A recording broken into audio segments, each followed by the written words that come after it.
أعوذ بالله من الشيطان الرجيم بسم الله الرحمن الرحيم. السلام على رسول الله وعلى آله وصحبه وآله أما بعد. أعوذ بالله السميع العليم من الشيطان الرجيم. بسم الله الرحمن الرحيم. إنا أنزلناه في ليلة القدر وما أدراك ما ليلة القدر. ليلة القدر خير من 1000 شهر. تنزل الملائكة والروح فيها بإذن ربهم من كل أمر. سلام هي حتى مطلع الفجر. وقال تعالى: شهر رمضان الذي أنزل فيه القرآن هدى للناس وبينات من الهدى والفرقان فمن شهد منكم الشهر فليصم. ہم لوگ جس رات میں ابھی ہیں، جو رات، یہ رات شب قدر میں سے ایک رات ہے، اور خصوصاً یہ 27ویں کی رات ہے۔ ویسے تو رسول اکرم صلی اللہ علیہ وسلم نے کہا کہ شب قدر کو، یہ شب قدر جو جسے لیلۃ القدر کہتے ہیں، یہ بڑی اہم رات ہے۔ یہ جیسا کہ اللہ تعالیٰ نے کہا، جو آیت میں نے پڑھی سورۃ القدر کی، کہ یہ 1000 مہینوں کی راتوں سے بہتر ہے۔ تو اس میں یہ ہے کہ یہ رمضان کے آخری 10 دنوں کی طاق راتوں میں، بعض حدیث میں یہ آتا ہے کہ آخری 7 راتوں میں، اور اکثر علماء کے پاس، بہت سارے علماء نے اس بات کی صراحت کی ہے کہ زیادہ امید ہے ارجا ان یکون لیلۃ السابع والعشرین، زیادہ امکان ہے کہ یہ 27ویں رات ہوئی۔ بہت سے لوگوں نے، علماء نے کہا ہے، بلکہ کچھ لوگوں نے تو صراحت کے ساتھ کہا ہے کہ 27ویں کی رات ہی ہے، لیکن کچھ علماء نے کہا کہ نہیں، یہ پورے، بعض لوگوں نے یہ بھی کہا کہ پورے مہینے میں ہے کسی ایک رات، اور زیادہ تر کی رائے یہ ہے کہ آخری 10 دنوں میں ہے۔ لیکن 27ویں کی رات کی یقیناً بڑی اہمیت، بڑی فضیلت ہے، اور اگر زیادہ امکان ہو کہ یہ رات، تو اتفاق سے ہم لوگ آج جو ہے 27ویں کی رات میں ہیں، تو اس رات کو غنیمت جانیں اور اس میں کثرت سے عبادت کریں۔ اس رات کی اہمیت اس لیے ہے کہ اللہ تعالیٰ نے اس رات میں قرآن نازل کیا۔ قرآن نازل کیوں ہوا؟ اللہ تعالیٰ نے کہا ہدی للناس وبینات من الہدی، یہ لوگوں کے لیے ہدایت ہے۔ سورہ بقرہ کی شروع میں اللہ تعالیٰ نے کہا الف لام میم ذالک الکتاب لا ریب فیہ ہدی للمتقین، کہ ذالک الکتاب، یہ کتاب ہے، اس میں کوئی شک نہیں ہے، جو قرآن ہے، ہدی للمتقین، یہ متقیوں کے لیے ہدایت ہے۔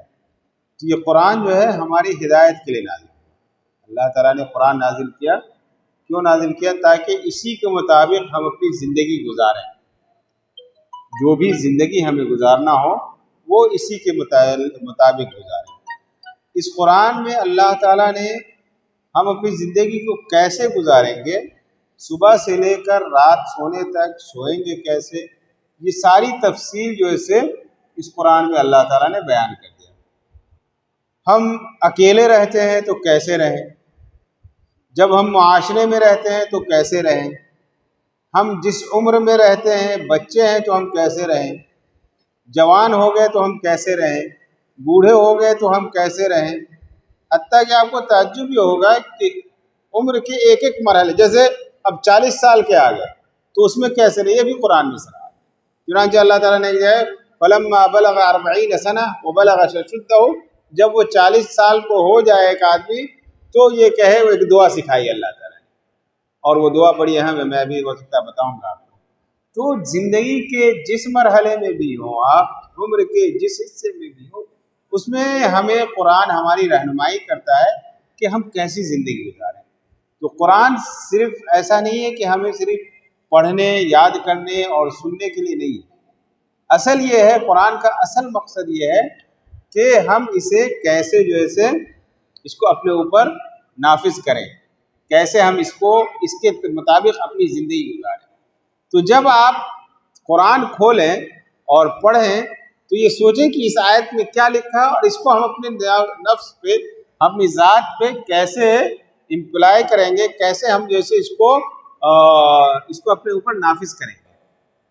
یہ اصل آپ کو قرآن کا مقصد ہے. جیسے قرآن میں اللہ تعالیٰ نے پہلی آیت میں کہا ھدی للمتقین الذین یؤمنون بالغیب، جن کا غیب پر ایمان رکھتا ہے. اب جیسے میں نے اس سے پہلی رات میں آپ کو ایمان کی جتنی چیزیں بتائی وہ ساری کی ساری غیب سے متعلق. ہم کسی چیز کو دیکھتے، جیسے اللہ تعالیٰ کو ہم دیکھ نہیں رہے نا. تو مومن کا اصل جو یہ ہے کہ وہ غیب پر ایمان لاتا ہے. یؤمنون بالغیب، ہم جانتے نہیں، ہم دیکھتے نہیں ہیں، لیکن ہمارا ایمان کامل ہے. اور یہ بہت بڑی چیز ہے. فرشتے ہیں، ہم دیکھ نہیں رہے فرشتوں کو، لیکن ہمارا ایمان ہے. رسول ہیں، ہم نے دیکھا نہیں رسولوں کو، لیکن ہمارا ایمان ہے. یہ ساری چیزیں جو غیبیات سے تعلق رکھتی ہے. غیب کی چیز، غیب کا کیا مطلب ہوتا ہے؟ غیب کا مطلب ہوتا ہے جسے ہم دیکھ نہیں سکتے، جو ہمارے سامنے نہیں. جو سامنے رہتا ہے اسے شاہد کہتے ہیں، اور جو غائب رہتا ہے، جو نہیں ہے ہمارے سامنے، اس کو غیب کہتے ہیں. تو ہمارا ایمان غیب پر ہے. رسول اکرم صلی اللہ علیہ وسلم کو ہم نے دیکھا نہیں ہے، لیکن ہم ان سے محبت کرتے ہیں، ہم ان پہ ایمان لاتے ہیں. ایک حدیث میں اللہ کے رسول صلی اللہ علیہ وسلم نے کہا کہ وددت لو ان القا اصحابی، کہ میری خواہش ہوتی کہ میں اپنے ساتھیوں سے، اپنے دوستوں سے، اپنے بھائیوں سے ملوں. اخوانی. تو صحابہ کرام نے کہا اولسنا اخوانکم یا رسول اللہ، اے اللہ کے رسول کیا ہم آپ کے اخوان نہیں ہیں؟ ہم آپ کے تو بھائی ہی ہیں نا. تو کیا ہم آپ کے بھائی نہیں ہیں؟ تو رسول اکرم صلی اللہ علیہ وسلم نے فرمایا کہ تم تو ہمارے ساتھی ہو، ہمیں دیکھ رہے ہو. ہمارے اصل بھائی وہ ہیں جو ہمارے بعد آئیں گے اور ہمیں دیکھا نہیں ہے اور ہم پر ایمان لائیں گے، ہماری بات کو مانیں گے. تو میری خواہش تھی کہ میں ان لوگوں سے ملوں. اب دیکھیے، ہم اللہ کے رسول صلی اللہ علیہ وسلم پہ ایمان لاتے ہیں، ہم نے دیکھا نہیں ہے. اللہ کے رسول صلی اللہ علیہ وسلم ہم سے ملنے کی خواہش ظاہر کر رہے ہیں. اگر اس وقت انہوں نے ملنے کی خواہش ظاہر کی تو یقیناً قیامت میں ہماری ملاقات ہوگی، آخرت میں ہماری ملاقات ہوگی. اور جب ہم رسول اکرم صلی اللہ علیہ وسلم کی زندگی کو فالو کریں گے، ان پر ایمان لائیں گے، ان کی باتوں کو مانیں گے، تو اللہ تعالیٰ ہمیں وہ موقع نصیب کرے گا کہ ہم اللہ کے رسول صلی اللہ علیہ وسلم سے ملاقات کریں گے. اور سب سے پہلی ملاقات تو حوض کوثر پہ ہوگی. جو کوثر ایک حوض ہے نا، ایک اللہ تعالیٰ نے رسول اکرم صلی اللہ علیہ وسلم کو خاص کر کے ایک حوض عطا کیا ہے.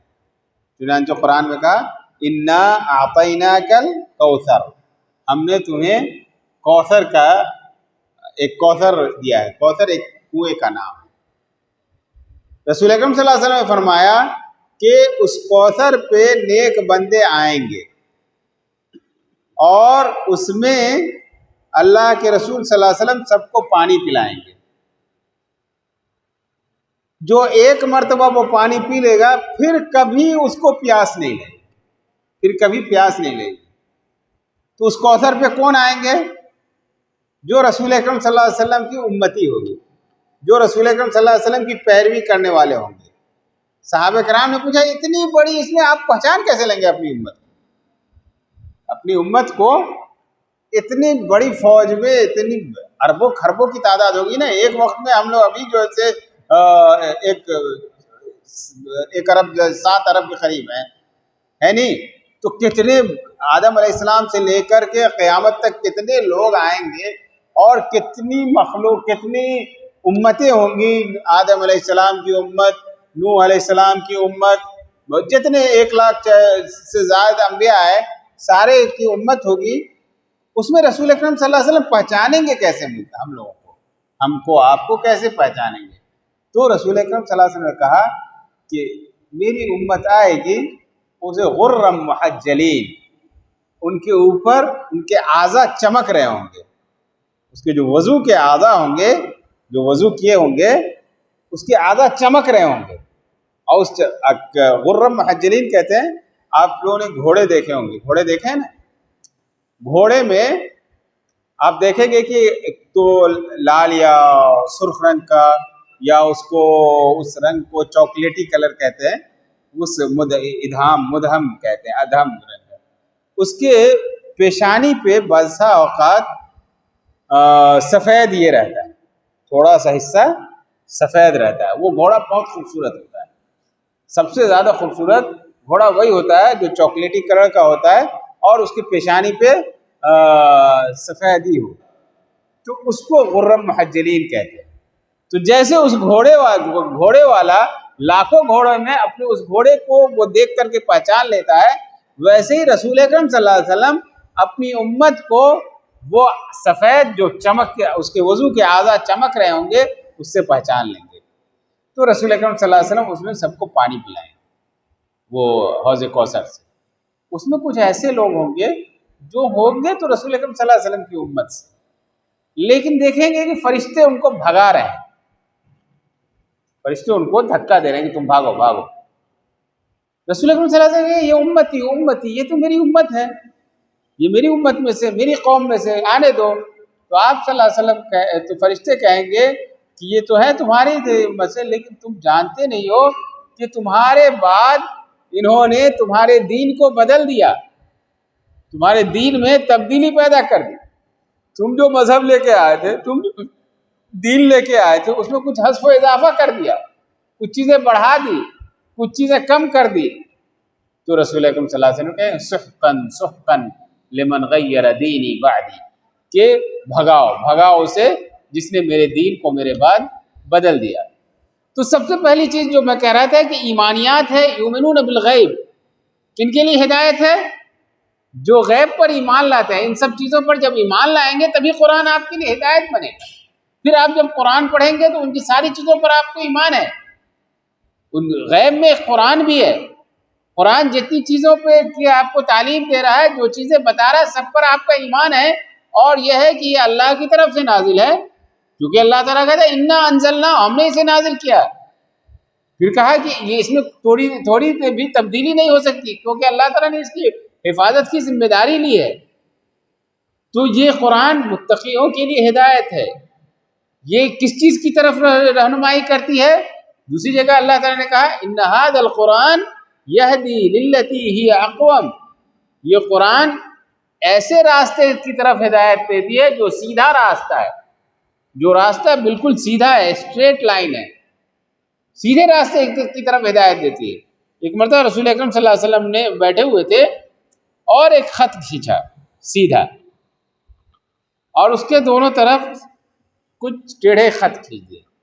کہا کہ یہ جو ہمارا دین ہے نا، جو دین اسلام، یہی سیدھا خط ہے، صراط مستقیم، جیسے اللہ تعالیٰ نے کہا، جو ہم ہر نماز میں دعا کرتے ہیں نا اللہ تعالیٰ سے، اہدنا الصراط المستقیم، اے اللہ تو ہمیں سیدھی راہ کی طرف رہنمائی کر۔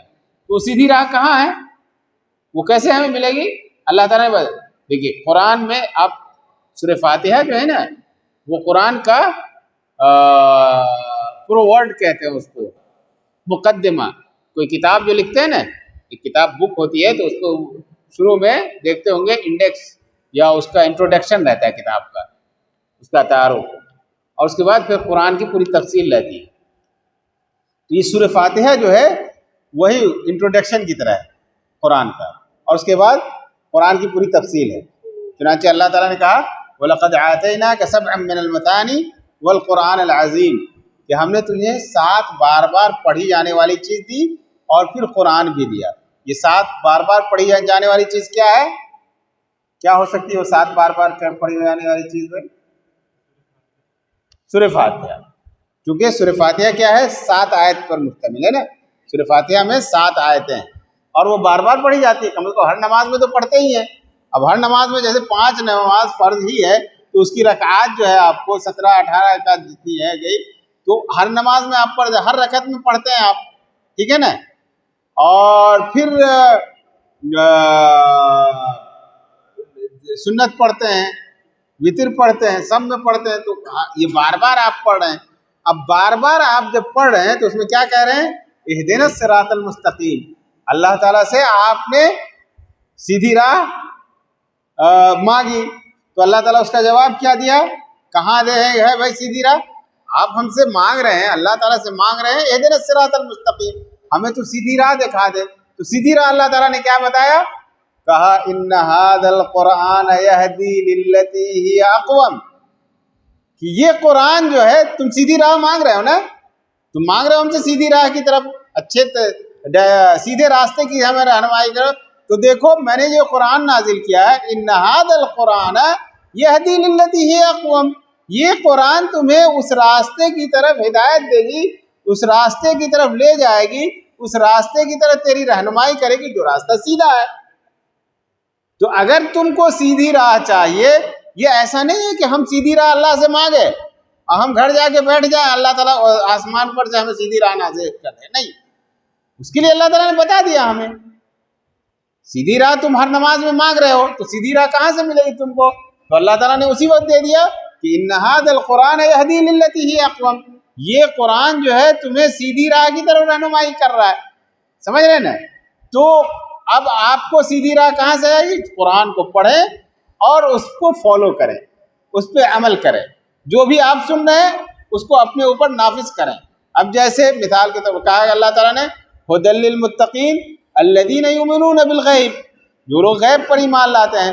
تو اب آپ کا ان سارے غیبیات پہ ایمان کامل ہو، بالکل یقین ہو، اور اس کی تفصیل ہم نے گزشتہ رات میں بتائی تھی آپ لوگوں کو کہ کیسے آپ کو ایمان لانا ہے اس پر۔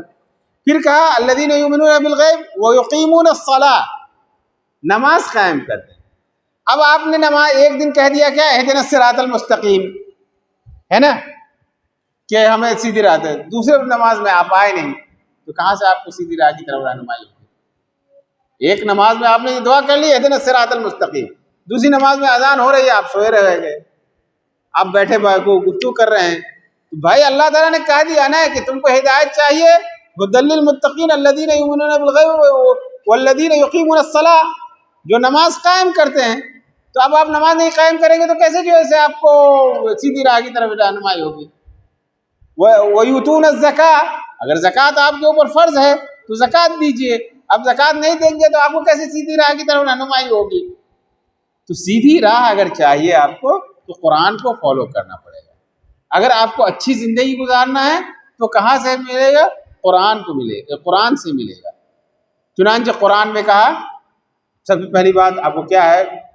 وَقَضَىٰ رَبُّكَ أَلَّا تَعْبُدُوا إِلَّا إِيَّاهُ، وَقَضَىٰ رَبُّكَ أَلَّا تَعْبُدُوا إِلَّا إِيَّاهُ، تمہارے رب نے یہ فیصلہ کر دیا تمہارے لیے، یہ لکھ دیا کہ تم اللہ کے علاوہ کسی کی عبادت نہ کرو، اللہ کے علاوہ کسی کی عبادت نہ کرو۔ اس سے پہلے ہم نے آپ کو بتایا کہ عبادت کا مطلب کیا ہے؟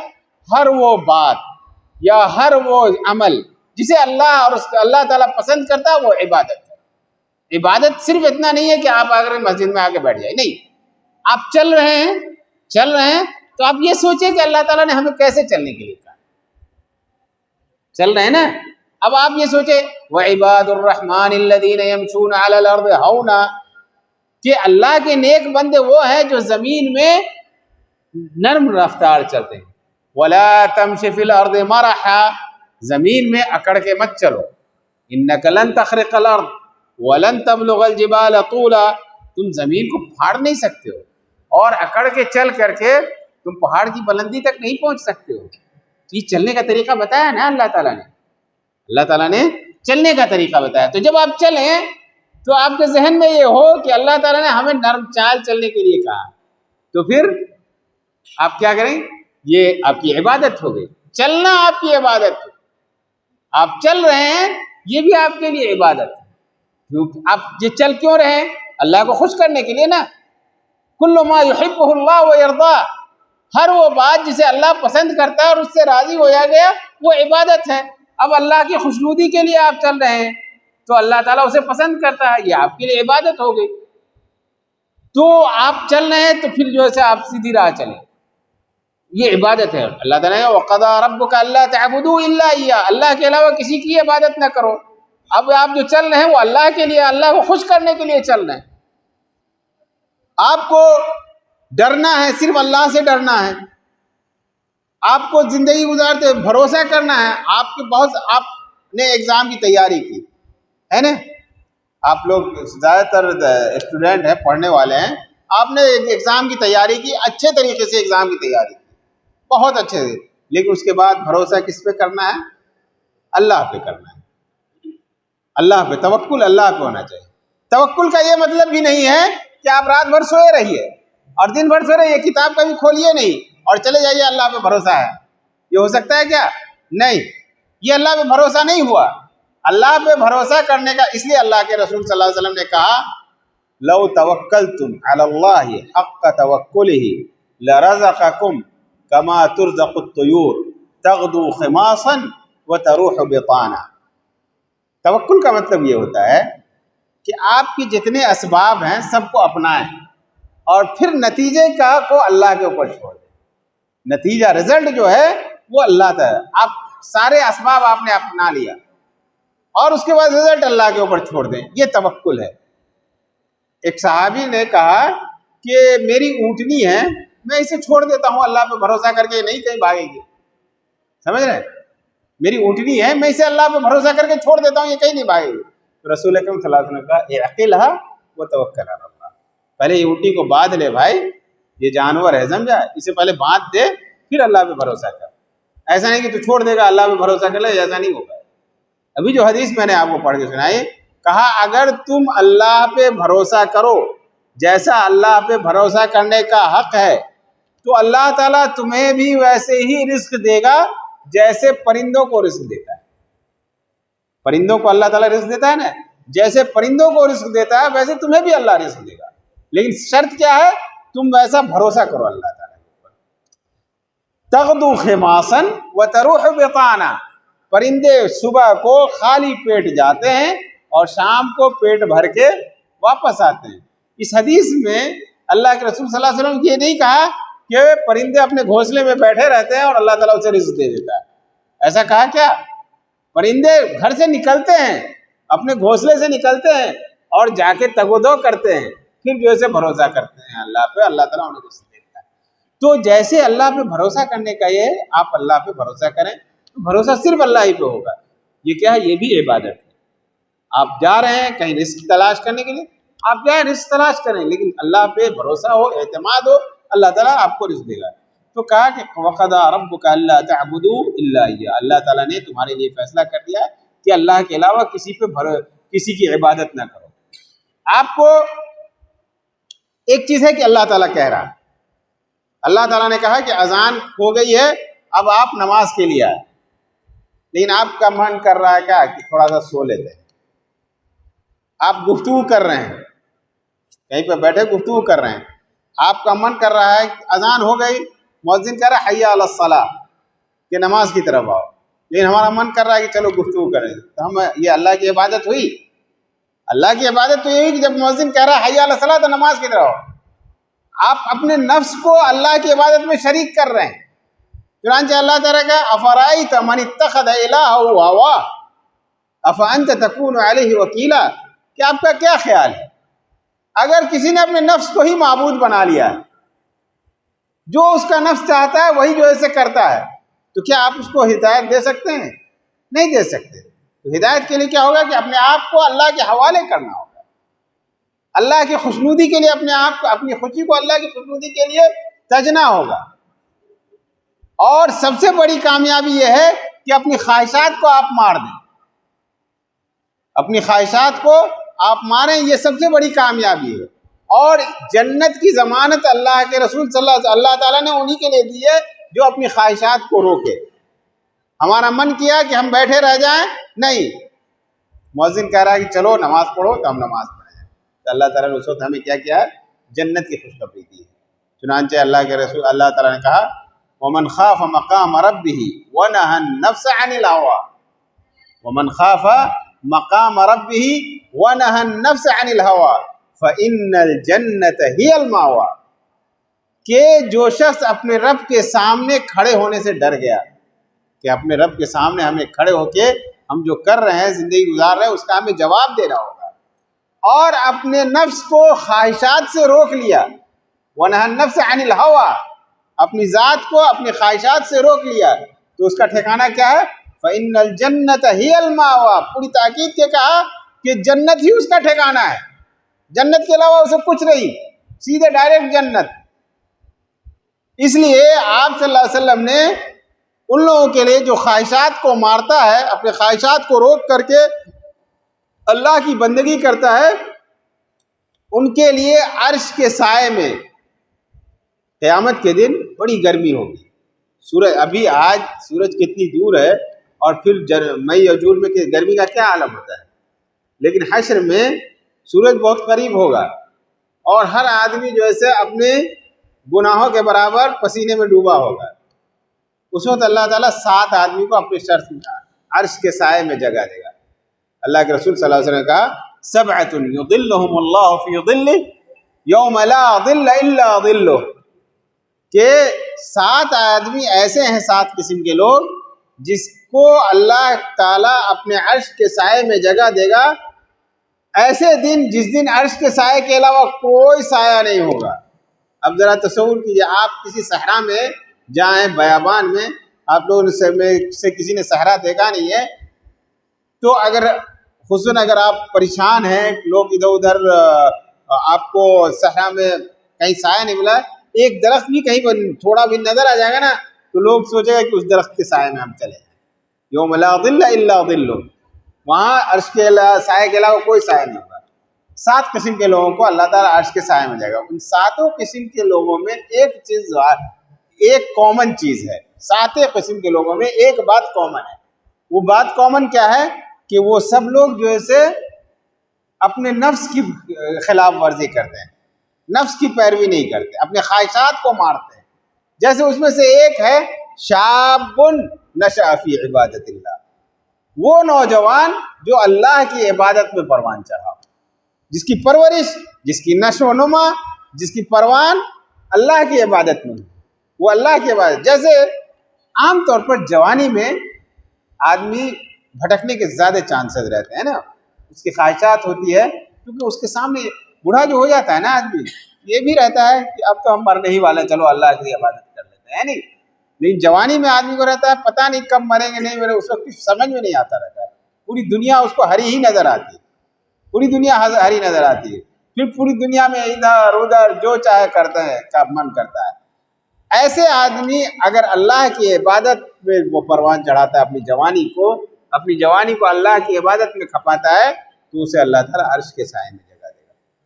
اور اسی طریقے سے جتنے 7 قسم کے لوگ ہیں، جیسے ایک ہے کہ جو اللہ کے راہ میں خرچ کرتا ہے، رجل انفق فی سبیل اللہ لا تعلم شمالہ ما تنفق یمینہ، آدمی جو خرچ کرتا ہے نا، تو اس کے دل میں خواہش ہوتی ہے کہ تھوڑا نام ہو جائے ہمارا، ہے نہیں؟ ہم کسی کو پیسہ دیں تو 2-4 آدمی جانے ہمارے بارے میں، ہاں بہت خرچیلا آدمی، بہت سخی ہے، بہت کریم ہے، بہت خرچ کرتا ہے، بھائی لوگوں کو ایسے لٹاتے رہتا ہے پیسہ، یہ ہے نا آدمی کی خواہش ہوتی ہے۔ اللہ تعالیٰ نے کہا نہیں، وہ اس خواہش کو مارتا ہے، اور وہ دائیں ہاتھ سے کیا خرچ کر رہا ہے اس کے بائیں ہاتھ کو علم نہیں، اس کے بائیں ہاتھ کو خبر نہیں ہوتی ہے کہ اس کے دائیں ہاتھ کو کیا ہے، جو اس کے دائیں ہاتھ نے کیا خرچ کیا، تو اللہ تعالیٰ اس کو، یہ اپنے خواہشات کو مارنا ہوا نا، اپنے خواہشات کو مارتا ہے۔ ایک جوان ہے، اس کے سامنے خوبصورت لڑکی ہے، اب اس کی خواہش ہوتی ہے کہ اس کے ساتھ زنا کر لے، لیکن اس وقت وہ لڑکی اس کے ساتھ پوری سج دھج کے تیار ہے، لیکن اس وقت اپنی خواہشات کو مارتا ہے، اور کہتا ہے وہ اپنے رب کے سامنے کھڑے ہونے سے ڈرتا ہے اور اپنی حفاظت کرتا ہے۔ اللہ تعالیٰ ایسے لوگوں کو عرش کے سائے میں جگہ دے گا۔ تو اصل یہ ہے عبادت میں کہ اپنی خواہشات کو اللہ کے تابع کریں اور اس کے رسول کے تابع کریں۔ چنانچہ اللہ کے رسول صلی اللہ علیہ وسلم کا لا یؤمن احدکم حتی یکون ہواہ تبعا لما جئت بہ، تم میں کا کوئی آدمی اس وقت تک مومن نہیں ہو سکتا یہاں تک کہ اس کی خواہشات میرے بتائے ہوئے طریقے کے تابع ہو جائے، میں نے جو طریقہ بتایا اس کے تابع ہو جائے، اس کے انڈر ہو اس کی خواہشات، تو وہ جو ہے وہ اصل مومن ہے۔ کہا وَقَضَىٰ رَبُّكَ أَلَّا تَعْبُدُوا إِلَّا إِيَّاهُ وَبِالْوَالِدَيْنِ إِحْسَانًا، جب عبادت کر لیں، عبادت صرف اللہ کی کرنی ہے، پھر دنیا میں لوگوں کے ساتھ کیسے رہیں، عبادت ایک تو اللہ تعالیٰ نے آپ کو پیدا کیا ہے تو اللہ کی عبادت کرنی ہے، پھر عبادت آپ دنیا میں زندگی گزار رہے ہیں تو آپ کے اطراف لوگ ہیں، ان کے آپ کو تو دنیا سے کٹ کے نہیں زندگی گزارنا ہے، دنیا میں لوگوں کے ساتھ رہنا ہے۔ تو اب اس وقت دنیا میں جب لوگوں کے ساتھ رہیں تو ان سے کیسا سلوک کریں؟ سب سے پہلے وبالوالدین احسانا، اپنے والدین کے ساتھ اچھا سلوک کریں، نیک سلوک کریں، اچھا برتاؤ کریں۔ وبالوالدین احسانا، کیوں؟ اس لیے کہ والدین نے ہمیں پیدا کیا، ہماری پیدائش کیا اصل یہ کون ہے؟ راستہ کون ہے؟ والدین ہے ہمارے۔ دنیا میں آنے کا ہمارا ذریعہ کون ہے؟ والدین ہے۔ انہوں نے ہمارے بچپن میں اللہ کے تعالیٰ نے کہا حملتہ امہ کرہا ووضعتہ کرہا، کہ اس کی ماں نے تکلیف کی حالت میں پیٹ میں رکھا 9 مہینے، اور تکلیف کی حالت میں پھر جنا، پھر وحملہ وفصالہ 30 شہرا، اور پھر 2 سال تک دودھ پلایا، اس کے بعد پھر ہمیں جو ایسے پرورش کی ہماری، یہ سب تکلیف برداشت کی ہے، تو پھر اپنے والدین کے ساتھ حسن سلوک کرو۔ اما یبلغن عندک الکبر احدہما او کلاہما فلا تقل لہما اف ولا تنہرہما وقل لہما قولا کریما، اگر دونوں آپ کے والدین دونوں یا ان میں سے کوئی ایک بڑھاپے کو پہنچ جائے فلا تقل لہما اف، تو انہیں اف تک نہ کہو۔ اف، یہ اف کا جو لفظ ہے نا، یہ دنیا کا سب سے ہلکا لفظ ہے۔ اس لیے علماء کہتے ہیں کہ اف بولنے میں نا زبان نہیں چلتی ہے، اصل تو زبان سے آدمی بولتا ہے نا، لیکن اف بولنے میں آپ اف کا لفظ بول کے دیکھیں، اس میں زبان نہیں ہلتی، تو آپ اف تک نہ نکالیں، زبان ہلانا تو دور کی بات، آپ اف کا لفظ بولے۔ آخر اللہ تعالیٰ نے یہ اف کا لفظ ہی کیوں انتخاب کیا؟ کوئی دوسرا لفظ ہی بول سکتا تھا نا اللہ تعالیٰ۔ یعنی آپ والدین کو زبان سے کچھ بولیں، یہ تو بہت بڑی بات ہوئی۔ اگر والدین کی کوئی بات آپ کو ناگوار گزر رہی ہے تو اف تک نہ کہیں، یعنی ہلکے سے بھی دھیرے سے بھی کوئی ایسی بات نہ کہیں جو والدین سن بھی نہیں رہے، وہ بھی آپ نہ کہیں۔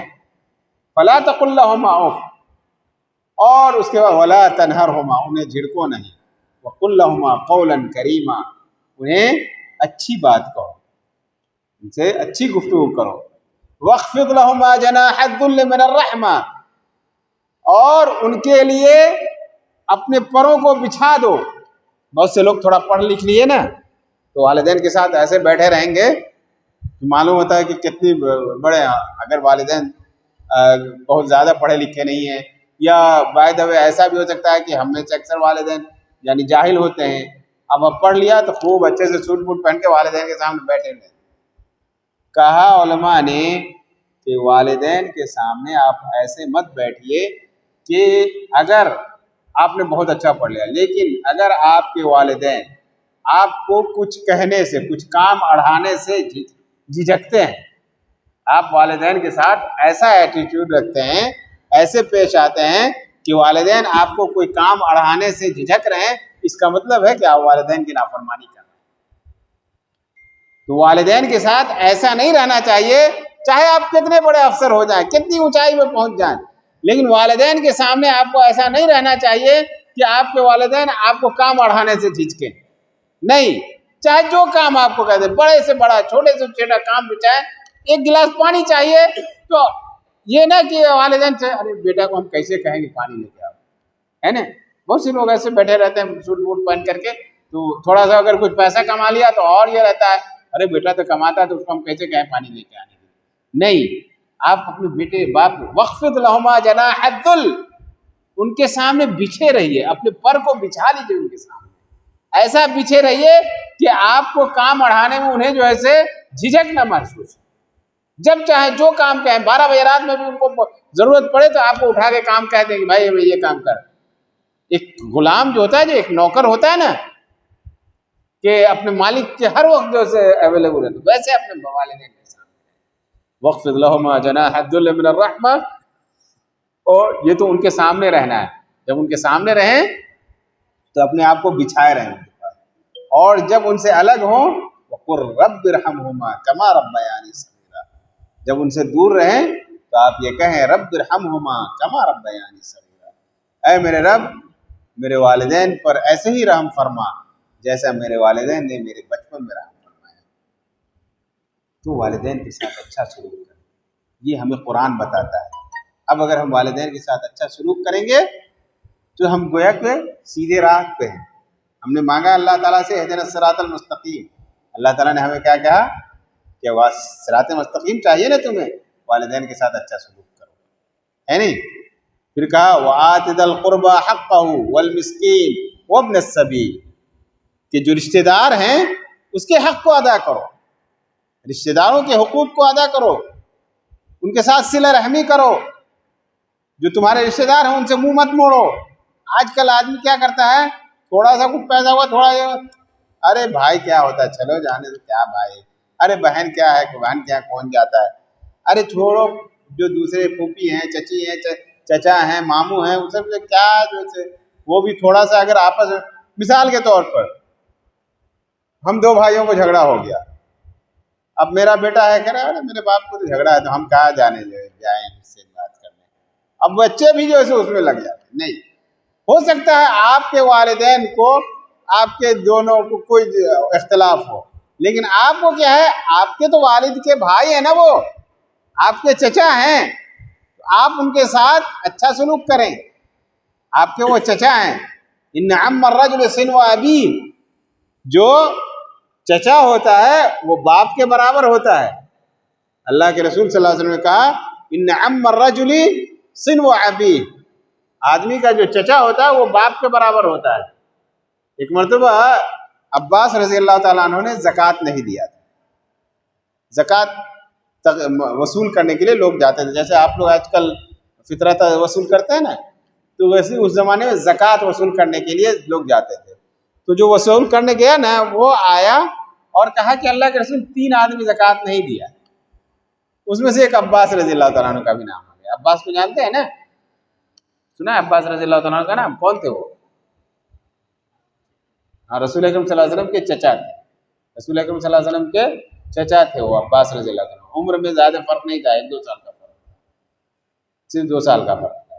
بلکہ ایک مرتبہ عباس سے رسول اکرم صلی اللہ علیہ وسلم کے بارے میں پوچھا کہ عباس رسول اکرم صلی اللہ علیہ وسلم بڑے ہیں یا آپ بڑے ہیں؟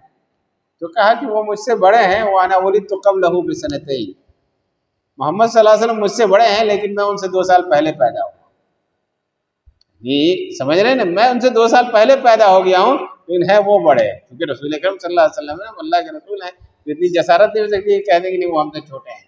تو کہا وہ مجھ سے بڑے ہیں لیکن وُلِدتُّ قَبْلَهُ بِسَنَتَيْنِ، میں ان سے 2 سال پہلے پیدا ہوا ہوں۔ تو عباس رضی اللہ تعالیٰ عنہ زکوٰۃ نہیں دے سکے تھے، نہیں دے سکے تھے، اس کی وجہ تھی، اور 2 صحابی اور تھے، خالد بن ولید اور حاتم بن ابی بلتعہ، یہ تینوں صحابی زکوٰۃ نہیں دے سکے تھے۔ تو اللہ کے رسول صلی اللہ علیہ وسلم نے کہا کہ دیکھو خالد بن ولید جو ہے، یہ جو زکوٰۃ دینے گیا تھا نا، اس کو پتہ نہیں تھا کہ کیوں نہیں ہے زکوٰۃ نہیں کہا خالد بن ولید نے اپنا سارا مال اللہ کے لیے وقف کر دیا، تم لوگوں کو پتہ نہیں ہے۔ رہا عباس، تو عباس میرے چچا ہیں، ان کی زکوٰۃ میرے اوپر ہے، عباس میرے چچا ہیں۔ ان عم الرجل سنو ابی، چچا جو ہے باپ کے برابر ہوتا ہے، تو اس کی زکوٰۃ میں دوں گا اگر میرے چچا نے میری زکوٰۃ اپنی زکوٰۃ نہیں دی ہے۔ یہ ہوتا ہے چچا کا احترام، یعنی اپنے یہاں تھوڑا سا یہ 2 روپیہ دینا رہے تو کوئی نہیں دے گا، 10 روپیہ دینا رہے گا چچا کی طرف سے، چچا کا کہیں قرض باقی رہ گیا ہے اور یہ رہے گا کہ بھائی مان لے کہ ہمارے چچا نے کسی سے قرض لے لیا 200 روپیہ، تو ہم ہی کہیں گے نہ دل کا چچا قرض بہت ٹھگ آدمی ہے کہ نہیں؟ یہ ہوتا ہے۔ نہیں، وہاں پر کہیں ارے میرے چچا نے نہیں دیا ہے، چلو لو پیسہ، ہم چچا سے سنبھل لیں گے، یہ ہونا چاہیے۔ تو رشتہ داروں کا یہ ہے نا، وَآتِ ذَا الْقُرْبَى حَقَّهُ، رشتہ داروں کو ان کا حق عطا کرو۔ رشتہ دار اس یہ صلہ رحمی ہوتی ہے، رشتہ داروں کے ساتھ یہ صلہ رحمی ہوتی ہے۔ اللہ تعالیٰ نے کہا کہ وَيَقْطَعُونَ مَا أَمَرَ اللَّهُ بِهِ أَن يُوصَلَ، کہ یہ لوگ جو ہے نافرمان لوگ جن چیزوں کو جوڑنے کے لیے اللہ تعالیٰ نے کہا اس کو کاٹتے ہیں. اس رشتہ داری کو جوڑنے کے لیے کہا. خالہ ہیں، پھوپھی ہیں، ماں کے برابر ہوتی ہے نہیں؟ چنانچہ اللہ تعالیٰ نے کہا الخالۃ بمنزلۃ الام، خالہ جو ہے ماں کے برابر ہوتی ہے، ویسے ہی پھوپھی ماں کے برابر ہوتی ہے. ان کے ساتھ ویسا سلوک کریں. ان عم یعنی وآت ذی القربى حقہ، رشتہ داروں کو اس کا حق دیں. وآت ذی القربى حقہ والمسکین، مسکینوں کو اس کا حق دیں. وابن السبیل، مسافر کو اس کا حق دیں. وآت ذی القربى حقہ والمسکین وابن السبیل ولا تبذر تبذیرا. لیکن یہ دھیان رہے کہ جب خرچ کریں تو اسراف نہ کریں، حد سے زیادہ نہ تجاوز کریں. ایسا نہ ہو کہ آپ بہت زیادہ خرچ کر دیں، کیونکہ حد سے زیادہ تجاوز کرنا جو ہے یہ شیطان کا کام ہے. ان المبذرین کانوا اخوان الشیاطین، کہ جو حد سے زیادہ خرچ کرتے ہیں وہ شیطان کے بھائی ہیں، وہ شیطان کے بھائی ہیں. تو آپ حد سے زیادہ نہ خرچ کریں. پھر اسی آیت میں کہا ولا تجعل يدك مغلولة إلى عنقك ولا تبسطها كل البسط فتقعد ملوما محسورا، کہ جب خرچ کرو تو لا تجعل يدك مغلولة إلى عنقك، نہ تم اپنے ہاتھ کو گردن میں باندھ کے رکھو، یعنی ایک دم پورا پیسہ لے کے رکھے ہوئے ہیں، نہیں خرچ کرنا ہے، پوری بخیلی کر رہے ہیں. لا تجعل يدك مغلولة إلى عنقك ولا تبسطها كل البسط، اور نہ پورا پھیلا دو ایک دم، ہے نا؟ نہ بہت زیادہ خرچ کرنا ہے اور نہ ایک دم پورا طریقے سے پھیلا دینا. اگر ایسا کریں گے پورے ہی روک کے رکھنا، ایسا کریں گے تو کیا ہوگا مانو فتقعد ملوما محسورا. اگر آپ بخیلی کریں گے تو لوگ آپ کو ملامت کریں گے، آپ کی برائی کریں گے، وہ بڑا بخیل آدمی ہے. اور اگر بہت زیادہ آپ اسراف کر رہے ہیں، فضول خرچی کر رہے ہیں، تو آپ کو بعد میں ندامت ہوگی. دوسری جگہ اللہ تعالیٰ نے کہا، اللہ کے نیک بندوں کی صفت بیان کی اور کہا والذین اذا انفقوا لم یسرفوا ولم یقتروا وکان بین ذلک قواما، کہ اللہ کے نیک بندے کون ہیں؟ کہ جب وہ خرچ کرتے ہیں تو نہ بہت زیادہ اسراف کرتے ہیں، فضول خرچی کرتے ہیں، اور نہ بہت زیادہ بخیلی کرتے ہیں. وَكَانَ بَيْنَ ذَلِكَ قَوَامًا، لیکن ان کے درمیان، ان کا خرچ اس کے درمیان ہوتا ہے. تو یہ سیدھی راہ ہے. آپ کو خرچ کیسے کرنا ہے وہ بھی اللہ تعالیٰ نے بتایا. کہا وَلَا تَقْرَبُوا الزِّنَا إِنَّهُ كَانَ فَاحِشَةً وَسَاءَ سَبِيلًا، کہ دیکھو زنا کے قریب تک نہ جاؤ، زنا کے قریب تک نہ جاؤ. اس آیت میں اللہ تعالیٰ نے یہ نہیں کہا وَلَا تَزْنُوا، کہ تم زنا نہ کرو، نہیں، زنا کے قریب تک نہیں جانا. ایسی چیزوں کی طرف نہ، ایسے ویڈیو آپ کو نہیں دیکھنے ہیں. موبائل ہے نا، ایسے ویڈیو آپ کو نہیں دیکھنے ہیں جو آپ کو زنا سے قریب کر دے. آپ گانے وانے اتنے مت سنیں. گانے کو اللہ تعالیٰ کے رسول صلی اللہ علیہ وسلم نے کہا کہ الغنا برید الزنا، غنا جو ہے وہ گانے کا ای میل ہے، پوسٹ ہے. یعنی گانا جو ہے، میں الٹا کہ گانا زنا کا جو ہے پوسٹ ہے. جیسے پوسٹ سے آپ کوئی چیز بھیجتے ہیں نا، تو ویسے ہی آپ کو گانا جو ہے نا آپ کو زنا کی طرف لے جائے گا. تو آپ گانے مت سنیں. آپ جیسے یہ ولا تقربوا الزنا ہے نا، کہ زنا کے قریب تک نہ جاؤ، اس میں یہ آ گیا. آپ کو کہیں جا رہے ہیں تو نگاہیں نیچی رکھیں. چنانچہ اللہ تعالیٰ نے کہا وَقُلْ لِلْمُؤْمِنِينَ يَغُضُّوا مِنْ أَبْصَارِهِمْ وَيَحْفَظُوا فُرُوجَهُمْ، کہ آپ مومنوں سے کہیے کہ اپنی نگاہیں نیچی رکھیں. جب آپ راستے میں چلیں تو نگاہیں نیچی رکھیں. وَيَحْفَظُوا فُرُوجَهُمْ، اپنے شرمگاہ کی حفاظت کریں. تو آپ کو جو ہے زنا کے قریب تک نہیں جانا. وَلَا تَقْرَبُوا الزِّنَا، کیوں؟ إِنَّهُ كَانَ فَاحِشَةً وَسَاءَ سَبِيلًا، کہ یہ بہت بری چیز ہے اور بہت برا طریقہ ہے. آپ اہدنا الصراط المستقیم، سیدھی راہ دیکھ رہے ہیں، کہا کہ زنا بہت برا طریقہ ہے. تو آپ کو قرآن کیا سیدھی راہ کی طرف لے جاتا ہے. تو آپ کہنے کا مطلب یہ ہے کہ قرآن میں جو چیز بھی آپ سنیں، پڑھیں، اس کو اپنے اوپر نافذ کریں، آپ اس کو اپنائیں. آپ کے پڑوسی ہیں، ان کے ساتھ اچھا سلوک کریں، ان کے ساتھ اچھا برتاؤ کریں. یہ قرآن پہ یہ سیدھی راہ کی طرف ہے۔ آپ کے بڑے ہیں ان کو سلام کریں، جب جائیں راستے میں تو سب کو سلام کرتے ہوئے جائیں، کسی کو دیکھیں تو انہیں سلام کریں، آپ چاہے پہچانتے ہو یا نہ پہچانتے ہو اسے سلام کریں۔ اللہ کے رسول صلی اللہ علیہ وسلم نے کہا سلم علی من تعرف وعلی من لا تعرف، جسے تم جانتے ہو اسے بھی سلام کرو، جسے نہیں جانتے اسے بھی سلام کرو۔ یہاں کیا ہے، جسے نہیں پہچانتے اسے ہم لوگ سلام نہیں کرتے ہیں، نہیں کرتے ہیں کیا؟ جسے نہیں پہچانتے وہ نہیں سلام، چچا جو گزر رہا ہے پہچاننے چلو سلام کرو، کوئی بھائی گزر رہا ہے پہچاننے سلام کرو، لیکن جو نہیں گزر رہا ہے، جو نہیں پہچان رہا ہے اس کو نہیں سلام کرتے، نہیں، آپ جسے پہچانتے ہیں جسے نہیں پہچانتے اسے بھی سلام۔ یہ سلام کی بڑی اہمیت ہے۔ سلام کی اہمیت آپ جانتے ہیں کتنی ہے؟ یہ جیسے تہجد پڑھتے ہیں نا، تہجد پڑھنا بہت مشکل کام ہے نا، ہے کہ نہیں؟ تہجد پڑھنا، رات میں اٹھ کر کے تہجد پڑھنا بہت مشکل کام ہے، اس میں جتنا ثواب ہے اتنا ہی ثواب سلام کرنے میں بھی، سلام کرنے میں بھی اتنا ہی ثواب ہے جتنا تہجد پڑھنے میں۔ یہ میں نہیں کہہ رہا ہوں، اللہ کے رسول صلی اللہ علیہ وسلم نے کہا افشوا السلام واطعموا الطعام وصلوا باللیل والناس نیام تدخلوا الجنۃ بسلام، کہ لوگوں سلام کو عام کرو، سلام کو عام کرو، لوگوں میں سلام پھیلاؤ، ایک دوسرے کو سلام کرو، واطعموا الطعام، لوگوں کو کھانا کھلاؤ، وصلوا باللیل والناس نیام، رات میں جو سب لوگ سو رہے ہوں اس وقت آپ نماز پڑھو تو آپ جنت میں چلے جاؤ۔ ہے نہیں، رات میں جتنا نماز پڑھنے کا ثواب ہے اتنا ہی سلام کا ہوا۔ کوئی آپ کو سلام کر رہا ہے تو اس کے اچھے طریقے سے جواب دیجیے۔ یہ قرآن کا وَإِذَا حَيِّيتُم بِتَحِيَّةٍ فَحَيُّوهُ بِأَحْسَنَ مِنْهَا أَوْ رُدُّوهَا، کہ جب آپ کو کوئی سلام کرے تو آپ اس کا جواب اچھے طریقے سے دیں اور اچھے سے، جیسے کہا السلام علیکم تو آپ جواب میں کہیں وعلیکم السلام ورحمۃ اللہ، تھوڑا اچھے سے کہیں، جیسے وہ کہہ رہا ہے اس سے اچھے کہیں، اس طریقے سے کہیں۔ اور ردوہا، اگر اتنا نہیں کر سکتے تو کم از کم جتنا وہ کہہ رہا اتنا تو جواب دے ہی دیں۔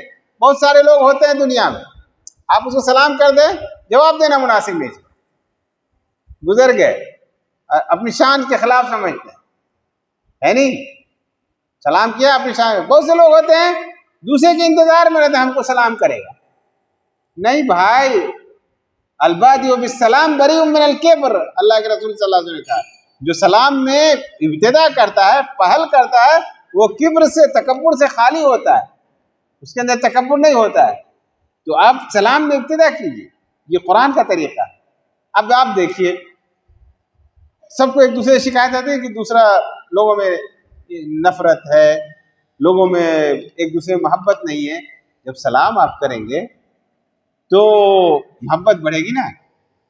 اللہ کے رسول صلی اللہ علیہ وسلم اولا ادلکم علی شیء اذا فعلتموه تحاببتم، کیا ہم تم کو ایک ایسی چیز کی طرف رہنمائی نہ کریں جب تم وہ کرنے لگو گے تو تمہاری آپس میں محبت بڑھے گی، آپس میں محبت بڑھے گی۔ افشوا السلام بینکم، آپس میں سلام کو عام کرو، سلام کیا کرو لوگوں کو، تو آپس میں محبت بڑھے گی۔ اب ہم اگر محبت بڑھانا چاہتے ہیں ایک دوسرے سے تو اسے سلام کریں، تو یہ سب زندگی گزارنے کا طریقہ ہے، آپ ان طریقوں کو اپنائیں تو یہ ہمیں سیدھی راہ کی طرف لے جائے گا۔ لوگوں سے بدگمانی نہیں کریں۔ ہمارے یہاں ایک بہت بڑا مسئلہ کیا ہے؟ بدگمانی۔ دو آدمی اگر وہ کھڑا ہو گیا تو یہ دونوں اگر بات کر رہے ہیں تو ان کو لگے ہمارے بارے میں بات کر رہا ہو، ہے کہ نہیں؟ کوئی بھی اگر دو آدمی کھڑا ہے، اگر کوئی جو ہے وہ اچھا آدمی ہے وہ ضرور ایسے کہا ہوگا۔ اللہ تعالیٰ نے کہا اجتنبوا کثیرا من الظن ان بعض الظن اثم، بہت زیادہ بدگمانی سے بچو، بدگمانی تم کو کیا ہے؟ گناہ کی طرف لے جائے۔ آپ کو کوئی آدمی، اب کوئی جا رہا ہے کہیں کام، کسی کام سے اس کے پیچھے پڑ گئے، کہاں گیا؟ کسی کے یہاں گیا، کچھ تو ضرور ہوا جو ہمارے خلاف کچھ کرنے کے لیے گیا ہوگا۔ تجسس، ولا تجسسوا، ایک دوسرے کی ٹوہ میں مت پڑو کہ کون کہاں گیا، کیسے گیا۔ یہ معاشرے میں یہ سب بہت ہوتا ہے، اللہ تعالیٰ نے منع کیا یہ سب کرنے سے۔ ایک دوسرے کی غیبت نہ کرو، برائی مت بیان کرو، اس سے اللہ تعالیٰ نے منع کیا۔ یہ سب سیدھے راہ کی طرف آپ کو لے جائے گی۔ تو المہم یہ ہے کہ آپ قرآن کو اپنے اوپر نافذ کریں، فالو کریں، تب ہم سیدھی راہ ہمیں ملے گی۔ اور یہ شب قدر جو ہے اس میں کثرت سے عبادت کریں اور یہ تہیہ کریں کہ ہم اپنی زندگی قرآن کے مطابق چلائیں گے اور اس قرآن کے مطابق گزاریں گے۔ اللہ تبارک و تعالیٰ سے دعا ہے کہ اللہ تعالیٰ ہمیں صحیح اسلام کو سمجھنے، قرآن کو سمجھنے اور اس پر عمل کرنے کی توفیق عطا فرمائیں۔ آمین۔